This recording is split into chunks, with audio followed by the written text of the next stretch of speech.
મિત્રો આજે અમે આવી ગયા છીએ ખેતરમાં અને જો ઉનાળામાં લૂ લાગે ને એટલે આપણે કેરીનું શાક બને, શરબત બને અને અમારી ભાષામાં અમે શું કહીએ છીએ એને ખાટ કહીએ છીએ. તો આજે અમે તે બનાવવાના છીએ અને આ એક સ્વર્ગ જેવું જ લાગે ખેતરમાં તો જો, અને તે પણ ચૂલા પર બનાવવાના છીએ. આજે અમે ખાટ બનાવવાના છીએ અને ભાત બનાવવાના છીએ. તો આ વિડીયોને પૂરેપૂરો જોજો ને બધાને શેર કરી દેજો. ચાલો શરૂ કરીએ.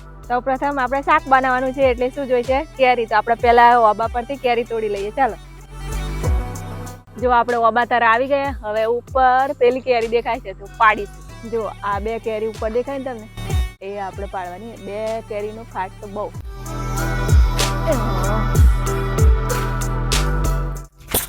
ના પડી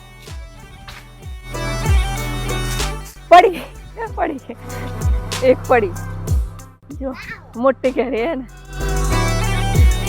તો આપણી કેરી પડી ગઈ. હવે આપણે એને સરસ એવી ધોઈ લેવાની. બરાબર, પેલા બીજી પડી. હા તો વણી પાડી એવું લાગે. તે પાડી એવું. ચાલો આપણે ધોઈ લઈએ પેલા. મસ્ત. જો પાણી અહીંયા ચાલુ છે, નદીનું પાણી આવે મહીસાગર. પેલા આપણે કેરી નહીં ધોઈ લઈએ. પાણી પીવું હોય તો એ પીવાય. હા,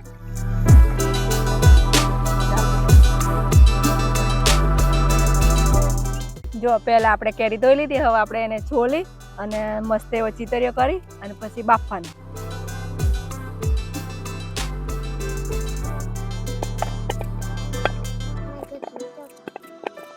હવે આપણે કેરીને બાફી લેવાની છે. જો આની અંદર મૂકી દીધી છે અને પાણી લઈ લેવાનું. આપણને અંદાજ આવી જાય કે આટલું પાણી જોઈએ. 1 લોટા જેટલું પાણી નાખી દેવાનું અને ઉપર ઢોકી દેવાનું ઢોકણ. હવે આપણે દેતા લગાડી અને બફાય તો સુધી થવા દઈએ. જો આપણે કેરી બાફા મૂકી દીધી. હવે આપણે થોડાક મરચાં લીલા તોડી દઈએ આપણા વાડીમાંથી. બરાબર,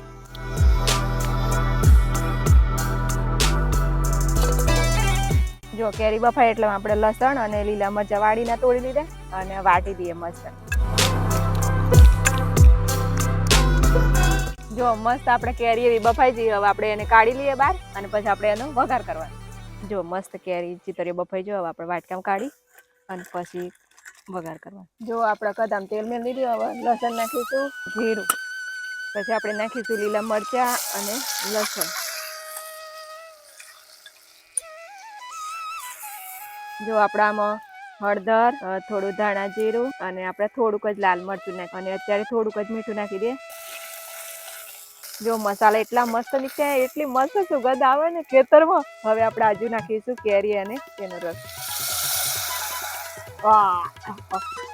જો શું મસ્ત સુગંધ આવે. આપણે જેટલું બનાવવાનું ને એટલું પાણી નાખી દેવાનું. જો આ તો ખાટું હોય ને એટલે એને મીઠું બનાવવાનું. તો તેના માટે હું નાખવાનું ગોળ. એટલો સ્વાદ આવે ને મસ્ત. હવે આને સરસ એવું ઉકાળી દેવાનું મસ્ત. જો આપણો ખાટ ભાત બની ગયા તૈયાર ખેતરમાં.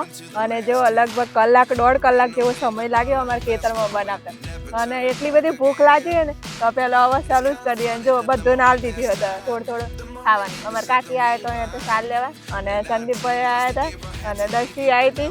એ દર્શી તો એક વખત તો ભોય પડી હતું, થોડું વેરાઈ ગયું અને હવે શરૂ કરો. તો મસ્ત સ્વાદ આવ્યો. પેલા ખાઈ લઈએ પછી થોડુંક વાતો કરીએ. હા, મારા છોકરાની વહુ છે.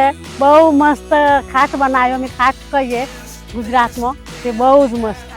કાહલુઆ ઘાસ લેવા આવી છે. આમ ગાય માટે ખાસ ઘાસ લેવા આવી હતી અને આ ખાટની ભાત ખાઈએ છીએ.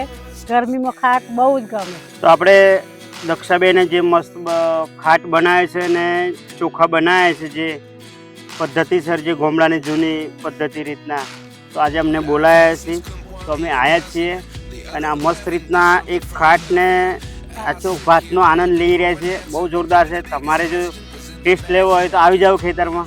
એકદમ જોરદાર ટેસ્ટ. તો જો ખેતરમાં એટલો બધો મસ્ત સ્વાદ આવ્યો અને તે પણ ચૂલા પર અને કધામાં અમે ખાટ બનાવ્યો ને ભાતે બનાવ્યો. એટલો બધો મસ્ત ટેસ્ટ આવ્યો. અને જ્યાં ખાવું હોય ને એ આવી જ જતો હોય. ઓબો હોય, કેરીઓ અહીં અને ભાત લેતી આવે તો આપણે બનાવી જ દેવું. બરાબર, વહેલા આપણે રીંગણ ડખરિયાવાર બનાવી તાણ બધો કહેતો કે અમારે આવું. એટલે જેને આવું હોય એ જલ્દી ફોન કરી નાખી દે તો આપણે બનાવી દેવું. ને અત્યારે કેરી સિઝન ચાલે એટલે ખાટ તો મળી જવાનો.